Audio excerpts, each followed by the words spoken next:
Is it difficult to portray an enslaved person, and how do you deal with the emotions?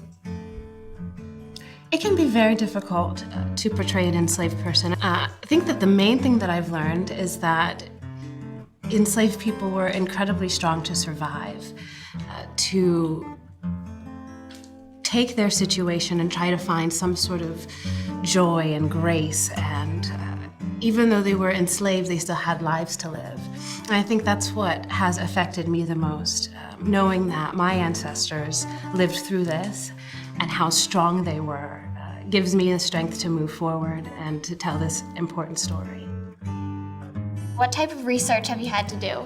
There's all sorts of research that goes into interpreting any sort of historical figure. The interesting thing about enslaved characters is that there's not as much of a paper trail as you might have if you're portraying Thomas Jefferson or George Washington. But there's a lot of primary resources that we can look to, tax records, inventories, runaway ads.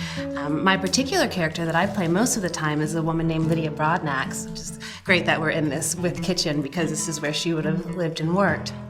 And there are some wonderful primary resources for her. There's a letter that she wrote to Thomas Jefferson in the 1800s, so I have her voice.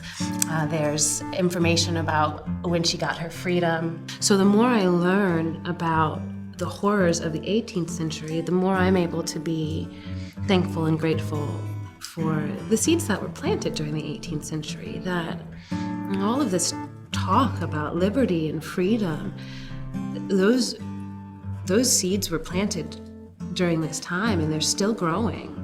And we look into the 19th century and into the 20th century and how far we've come as a people. I think that's what affects me the most.